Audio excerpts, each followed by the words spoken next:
Hey everybody, so let's get into this. This is my speed paint time lapse of my digital painting of the Mad Lord Walther. He's a character from the League of Elder book series. And if you'd like to know more about that sci-fi, fantasy, steampunk book series, I recommend you go check out Ren Garcias' channel below. I have linked his channel in the comments section below. Here you can see the color study that I originally sent over to Ren. My sketches are generally pretty loose and don't have a lot of detail when I send them over to my clients. That allows me to refine a lot more, but also just to get general shapes, the general idea down and out quick and over to my clients for review to make sure we're on the same page. And then I will often do a more refined sketch. Sometimes I will just jump in and go straight to painting. So in this particular digital painting, I kind of tended just to jump in since Ren and we work a lot together. Here you can see a couple of quick flashes of my initial sketch and then the base colors that were put down and the color study was put down on top of that. I kind of use that as a base to help me get things blocked in quicker, and then I start refining everything. Here I am continuing to refine the face, and again I made this painting in 2019, so it's not exactly fresh in my mind anymore. It's hard for me to remember exactly everything I did on it, all the steps that I took. I am painting in Photoshop, and I like working in Photoshop because it allows me to make a lot of changes and adjustments. Here I'm going in just putting in lights and shadows kind of everywhere, color tones everywhere.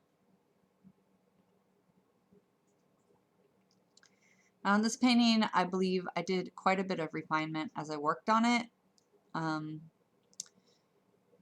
It took me quite a while. It was a pretty detailed piece that I did for him last year, but I had a lot of fun with it. It was just a really fun character design to come up with. And in Ren's world, a lot of his characters wear these like tricorn hats, and they have that kind of 1700s inspired clothing style, sort of swashbucklerish. Here I'm adjusting the face more, getting the eye colors in. Lots and lots of adjustments. It took me a little while, as I remember, to figure out exactly how did I want to do the mask, how did I want to place it, what sort of shape did I want to make the mask.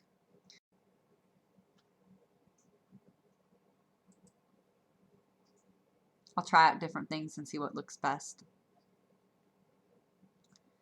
Here I'm adding more lights and shadowing to the eyes, kind of bringing them out. I kind of futzed a lot with this piece, getting things the way that I wanted them to be. Nobody's perfect, but working in Photoshop sure makes adjustments easier. One of the things I like most is that you can just move stuff around kind of at will. I can flip stuff back and forth really easily. I like to do that a lot. You'll see me do that a little bit later in this video, I believe. And I check it all as I go with the reference sketch that I have on another layer just to see, you know, how off am I getting. Sometimes you'll get a little astray from your initial sketch. But then that's also why I find it can be helpful to have a looser sketch because, you know, as you paint and add shadow and light, it looks different than it would look for a line drawing. So it can be helpful to kind of just let that naturally evolve and not get too hung up on, oh, it doesn't look exactly like the sketch I made, but I try to, because it's for client work, stick with that as well as I can. But ultimately, stuff always changes a little bit. Here I'm futzing with the eyes a little bit more. Do a lot of fiddling. I think I wasn't quite happy with the shape of things, so I had to adjust them some more. And, you know, I don't have a, usually when I'm doing these portraits, sometimes I'll have a reference photo of somebody, but a lot of times I'm just looking at lots of different photos, the things that inspire me, and I am just making it up as I go along, so to say, so to speak.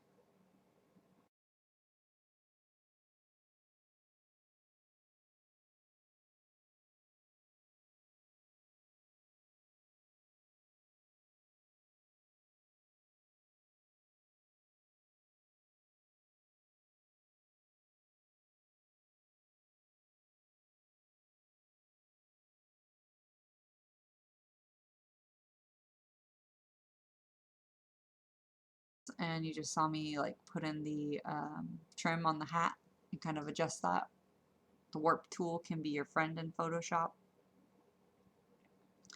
Here I'm adjusting the hair, trying to see what kind of shape I kind of wanted it to. I kind of futzed with that a little bit because I wasn't really sure how much curl I wanted in front of his face, where exactly I wanted it, and I had to adjust just to kind of get it how I thought it should look, and then to get it the right shade of blonde that I wanted it to be. So I did a lot of tweaking. I wanted his hair to be a little bit more wild, a little less kept.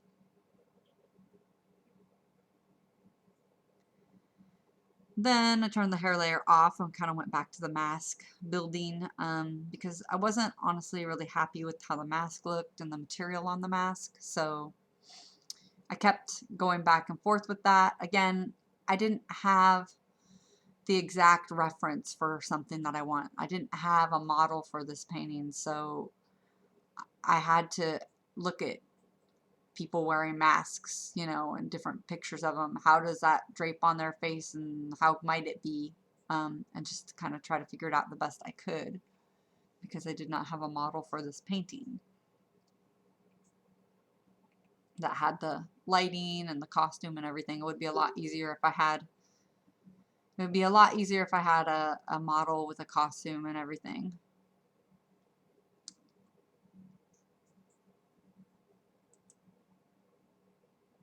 Let's see.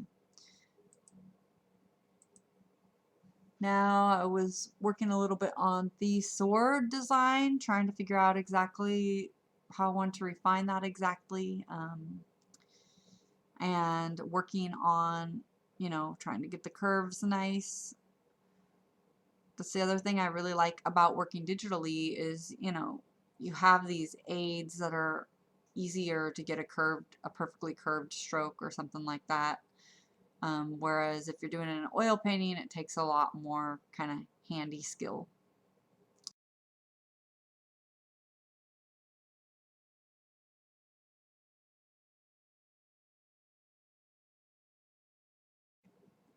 So here I've copied the hands and put them on another layer so I could futz with them a little bit more.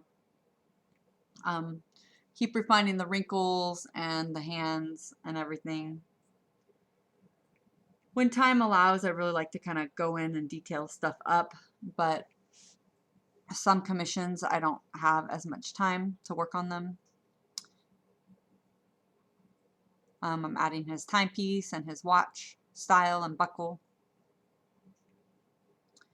Pretty much just painting everything in as I would traditionally.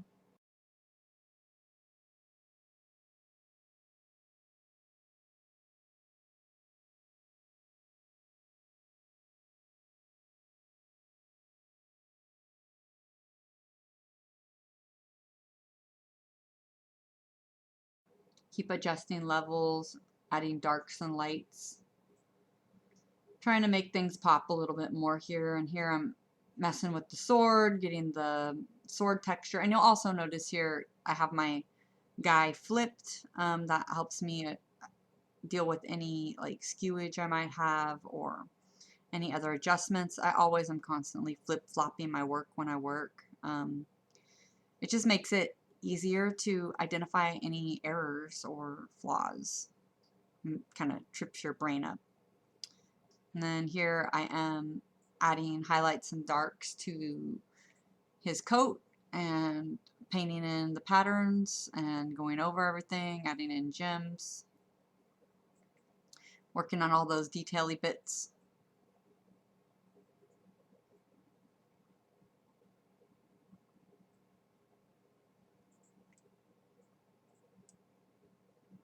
Again, this painting took me quite some time. I had many hours into it, and I've just reduced it, put it on super speed here so that you can see it reduced down to about 10 minutes. And I'm doing my final tweaks and adjustments here. I always there's always little tweaks and things I want to do even up to the end of a painting. Refining. Had to make a custom brush for some of the thread detail on his coat, some of the embroidery. Adding final highlights and polish. Vignetting to make him pop out a little bit more. I really wanted the focus to be more on his face, the light to be on his face.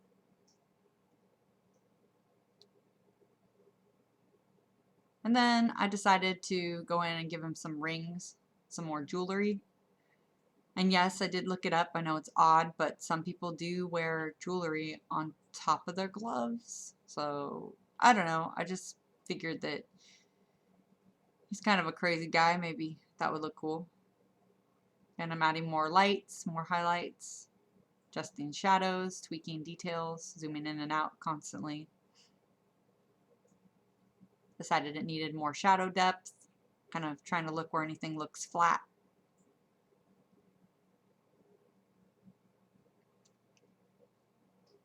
So here's the final painting. I hope you enjoyed watching the time-lapse video. Let me know if you prefer me talking over these videos and giving you some insight into my process, or if you just prefer silence, or if you want to hear some music on my channel. Hopefully I'll get a chance to record something simple for music tracks, but I just haven't had a lot of free time to mess around with that. So, or, you know, if somebody out there has some good free links to any free royalty-free music tracks that can be used on YouTube, link me. Maybe that'll help me add some more dynamics to my videos. All right, thank you. Thanks for watching, and stay creative. Also, if you want to purchase this piece, you can check out my link below to my Etsy and eBay stores. And also be sure to check out my Patreon. That's patreon.com/Carol Phillips Art. Stay creative.